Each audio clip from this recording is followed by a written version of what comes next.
언제부터였을까요? 한국의 가장 부유한 사람들, 수천억 원대의 자산가들이 말없이 증발하기 시작한 건 비행기 한 대, 이삿짐 몇 개. 겉으로는 아무 일도 없는 듯 조용하지만 통계는 한국을 향해 거대한 경고를 보내고 있습니다. 싱가포르로, 아랍에미리트로, 스위스로 한 번 나가면 돌아오지 않는 사람들. 이들은 단순히 더 좋은 환경을 찾아 떠나는 게 아닙니다. 그들의 선택은 지금 한국에서 무언가 심각하게 잘못되고 있다는 신호일지도 모릅니다. 왜일까요? 무슨 일이 이들을 떠나게 만들고 있는 걸까요? 이제부터 한국을 떠나는 자산가들 뒤에 숨겨진 이야기. 그 누구도 말해주지 않았던 냉혹한 현실을 파헤쳐 보겠습니다. 전 세계 자산가들의 움직임을 분석해보면 명확한 패턴이 드러납니다. 돈을 가진 사람들이 모이는 곳과 빠져나가는 곳이 확연히 구분되는 것이죠. 아랍에미리트, 싱가포르, 스위스, 호주 같은 국가들은 자산가들을 끌어들이는 대표적인 곳들입니다.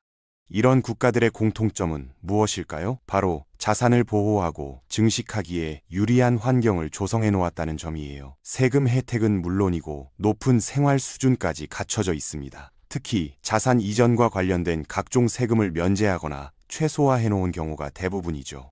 반면 자본이 빠져나가는 국가들도 분명히 존재합니다. 중국, 인도, 러시아, 브라질이 대표적인 사례인데 이들 국가에서는 정치적 혼란이나 지나친 통제가 주요 원인으로 작용하고 있어요.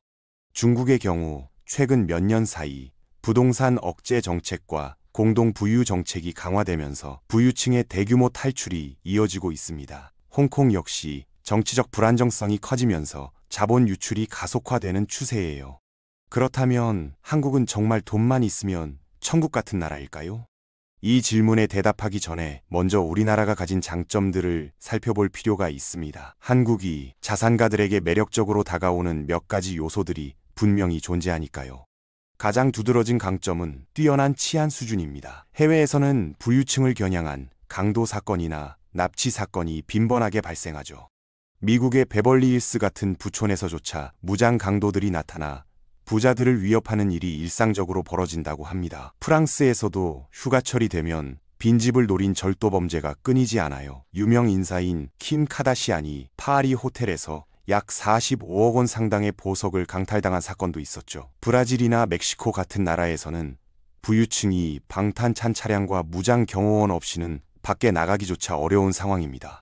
이런 국가들에서는 방탄 차량 구입비, 경호 인력 고용비, 첨단 보안 시스템 구축비 등에 매년 수억 원을 써야 해요. 연간 보안 비용만 해도 일반인의 평생 소득에 맞먹는 경우도 흔하다고 합니다.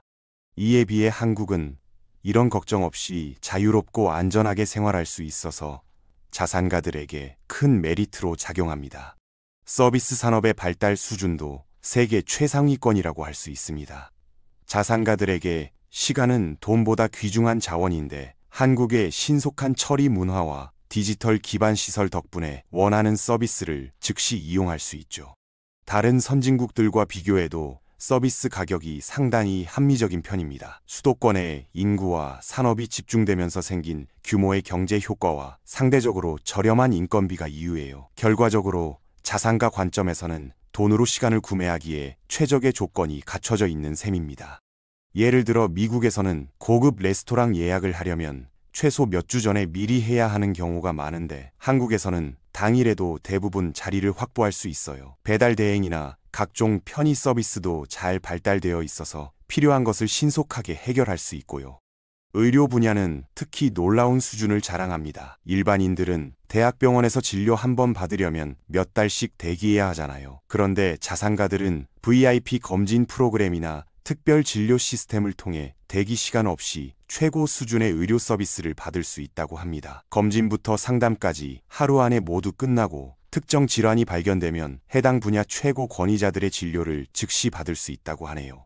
비용도 다른 선진국들과 비교하면 상당히 저렴한 편입니다. 미국에서는 MRI 한 번 촬영하는데 210만 원 이상이 나오는데 한국은 그보다 훨씬 저렴하니까요. 성형외과나 피부과 같은 미용 의료 분야에서는 한국이 세계적인 기술력을 보유하고 있습니다. 기술 수준도 우수하고 가격도 합리적이어서 자산가들이 정기적으로 관리받기에 적합한 환경이죠. 행정 서비스의 효율성도 빼놓을 수 없는 장점입니다. 한국의 행정 처리가 느리다고 불평할 수도 있지만 해외와 비교하면 상당히 빠른 축에 속한다고 해요. 각종 인허가나 등기 처리가 신속하게 진행되어서 사업이나 투자 계획에 차질이 생기지 않습니다. 디지털화 수준도 높아서 상당한 업무를 온라인으로 처리할 수 있고요. 부동산 거래부터 금융 업무까지 대부분 디지털로 해결 가능해서 시간과 비용을 크게 절약할 수 있습니다. 이처럼 안전한 환경에서 편리한 서비스를 누리며 건강하게 살 수 있다는 점에서 돈만 있으면 살기 좋다는 말이 맞는 것 같습니다. 문제는 왜 자산가들이 계속 떠나고 있냐는 것이죠. 이제 한국이 가진 문제점들을 하나씩 짚어보겠습니다. 가장 핵심적인 문제는 바로 세금입니다. 한국의 상속세율은 최고 52%인데 기업을 물려받을 때는 63%까지 올라가죠. OECD 회원국 38개국 중에서 상속세가 아예 존재하지 않는 나라가 15개나 됩니다. 캐나다, 호주, 뉴질랜드 같은 나라들도 포함되어 있어서 자산가들이 그쪽으로 많이 이주하는 것이죠. 우리나라의 52에서 63%라는 세율은 OECD 평균 15%의 3.5에서 4.2배에 달하는 수준입니다. 일본이나 프랑스도 높은 편이라고 하는데 그래도 42% 정도 수준이에요. 미국도 연방세와 주세를 합쳐서 42% 정도인데 한국은 그보다도 높습니다. 더욱 문제가 되는 건 상속세 계산 방식입니다. 예를 들어 아버지가 31억을 물려주는데 가족 3명이 약 10억씩 나눠받는다고 해봅시다. 상식적으로는 각자 받는 10억을 기준으로 세율이 정해져야 할 것 같잖아요. 그런데 한국에서는 전체 31억을 기준으로 세율을 매깁니다. 그래서 실제 세율이 훨씬 높아지는 구조예요. 각자 10억씩 받아도 31억 기준의 높은 세율이 적용되니까 부담이 엄청나게 커지는 시스템입니다. 기업 승계 과정에서는 상황이 더욱 심각해집니다. 단순히 주식만 물려받는 게 아니라 경영권까지 함께 받기 때문에 일반 주식보다 더 높은 가치로 평가받아요. 경영권 프리미엄이라고 해서 22에서 32% 정도 할증해서 계산하니까요. 그만큼 더 많은 상속세를 내야 하는데 세금을 납부하려면 주식을 매각해야 하고 그러면 지분이 줄어들어 경영권 확보가 어려워집니다. 최악의 경우 기업이 해외 자본에 넘어갈 수도 있어요. 그렇게 되면 단기 수익 추구, 핵심 기술 유출, 국가 자산 해외 유출 같은 문제들이 발생할 수 있죠. 세금 부담은 높아지는데 돈 벌기는 점점 어려워지고 있습니다. 한국이 이미 저성장 국가로 진입한 상황에서 과거처럼 많은 부자들이 탄생할 가능성은 낮아졌어요. 1980년대, 90년대처럼 연팔에서 10% 성장하던 시대는 끝났으니까요. 그나마 높은 성장률을 기록하는 다른 나라로 이동하거나 국제적인 비즈니스를 해야 하는데 요즘은 국경 없는 디지털 사업도 많아서 굳이 한국에 머물 이유가 없어졌습니다. 특히 젊은 자산가들은 외국어 구사 능력도 뛰어나고 해외 문화에 대한 적응력도 좋아서 이주에 대한 심리적 장벽이 낮죠. 지정학적 위험도 무시할 수 없는 요소입니다. 미중 대립 속에서 한국의 애매한 위치, 북한의 지속적인 위협 등이 코리아 디스카운트의 원인이 되고 있어요. 이런 환경에서는 기업 가치나 자산 가치를 제대로 인정받기 어렵죠.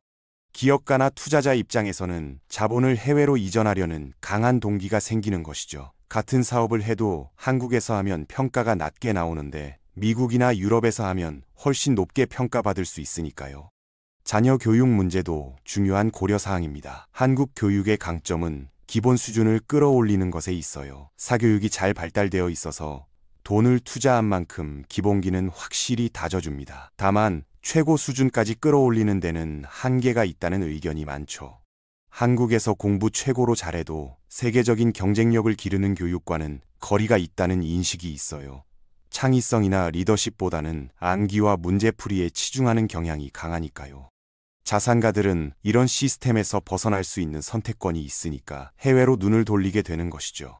미국의 아이비리그나 영국의 명문 사립학교에 보내면 국제적인 네트워크를 만들 수 있고 더 다양한 기회를 얻을 수 있다고 생각하는 겁니다.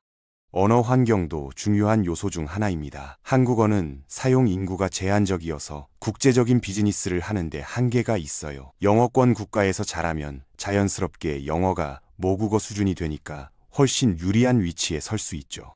연령대별로 보면 나이 든 자산가들에게는 한국이 최고의 나라일 수 있습니다. 자산을 안정적으로 지키면서 건강하고 안전한 노후를 보내기에는 이만한 곳이 없으니까요. 다만 젊은 자산가들은 다릅니다. 공격적으로 사업을 확장하고 자산을 불리고 싶다면 한국보다는 다른 나라가 더 유리할 수 있어요. 특히 40, 50대 자산가들의 경우 자녀 교육과 사업 확장을 동시에 고려해야 하는 시기라서 이주를 결정하는 경우가 많다고 합니다. 이들은 아직 왕성한 경제 활동을 할 나이이면서도 자녀들의 미래까지 생각해야 하는 상황이니까요. 규제 환경도 자산가들이 떠나는 이유 중 하나입니다. 한국은 각종 규제가 복잡하고 까다로운 편이에요. 부동산 규제부터 금융 규제까지 자산가들의 자산 운용에 제약이 많죠. 대출 규제도 까다로워서 레버리지를 활용한 투자가 어려운 상황입니다. 반면 싱가포르나 홍콩 같은 곳은 규제가 상대적으로 단순하고 예측 가능합니다. 자산가들 입장에서는 이런 환경이 훨씬 매력적으로 느껴질 수밖에 없어요. 자산 운용의 자유도가 높고 다양한 투자 상품에 접근할 수 있으니까요. 문화적 다양성 부족도 지적되는 문제 중 하나입니다. 한국은 상대적으로 단일 민족 국가라서 다양한 문화를 접할 기회가 제한적이에요. 자산가들은 보통 국제적인 환경을 선호하는 경우가 많은데 한국은 그런 면에서 아쉬운 부분이 있죠. 그렇다면 자산가들이 한국을 떠나는 것이 정말 문제가 될까요? 네, 실제로 여러 가지 문제가 발생합니다. 우선 세수 측면에서 손실이 생겨요.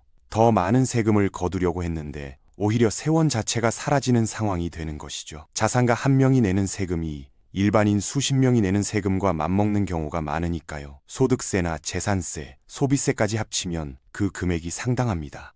이런 세원이 사라지면 결국 중산층의 세금 부담이 늘어날 수밖에 없어요. 자산가들이 지탱하고 있던 고급 서비스 업계도 타격을 받습니다. 백화점, 호텔, 고급 음식점, 미용업계에서 일하는 수많은 사람들의 일자리가 위험해질 수 있어요. 내수 시장 전체가 위축될 가능성도 있고요. 명품 매장이나 고급 레스토랑들이 하나 둘씩 문을 닫는 모습을 볼 수 있는데 이는 고소득층의 소비가 줄어들고 있다는 신호로 해석할 수 있습니다. 이런 업계에서 일하는 직원들도 결국 일자리를 잃게 되는 것이죠. 더 심각한 문제는 투자 자본의 유출입니다. 자산가들이 번 돈의 상당 부분은 어떤 식으로든 국내에 재투자되니까요. 부동산 투자, 주식 투자, 벤처 투자 등을 통해 경제에 활력을 불어넣는 역할을 해왔어요. 이런 자본이 빠져나가면 국내 산업 발전이 어려워지고 부동산이나 주식 같은 자산 가치도 정체될 수 있습니다. 특히 스타트업 생태계에 미치는 영향이 클 것으로 예상돼요. 엔젤 투자자들이 줄어들면 젊은 창업가들이 자금을 조달하기 어려워지니까요. 기업까지 함께 이전한다면 문제는 더욱 심각해집니다. 일자리가 해외로 유출되고 일자리를 따라 인재들도 떠나고 인재와 함께 기술까지 유출되는 악순환이 시작될 수 있어요. 이미 일부 대기업들이 해외 이전을 검토하고 있다는 소식이 들리고 있죠. 부동산 시장에 미치는 영향도 무시할 수 없습니다. 고급 주택 시장의 수요층이 줄어들면서 해당 지역의 부동산 가치가 하락할 가능성이 있어요. 이는 다시 중산층의 자산 가치 하락으로 이어질 수 있습니다. 국가 브랜드 가치에도 부정적인 영향을 미칠 수 있어요. 자산가들이 떠나는 나라라는 이미지가 생기면 외국인 투자 유치에도 어려움을 겪을 수 있으니까요. 국제적인 신뢰도나 경쟁력 평가에서도 불리하게 작용할 가능성이 높습니다. 물론 기업에 대한 적절한 규제와 견제는 필요합니다. 과거 일부 기업들의 비윤리적 행위에 대해서는 마땅히 책임을 물어야 하죠. 그렇지만 무조건적으로 적대적인 환경을 만드는 것은 경제 전체에 도움이 되지 않을 수 있습니다.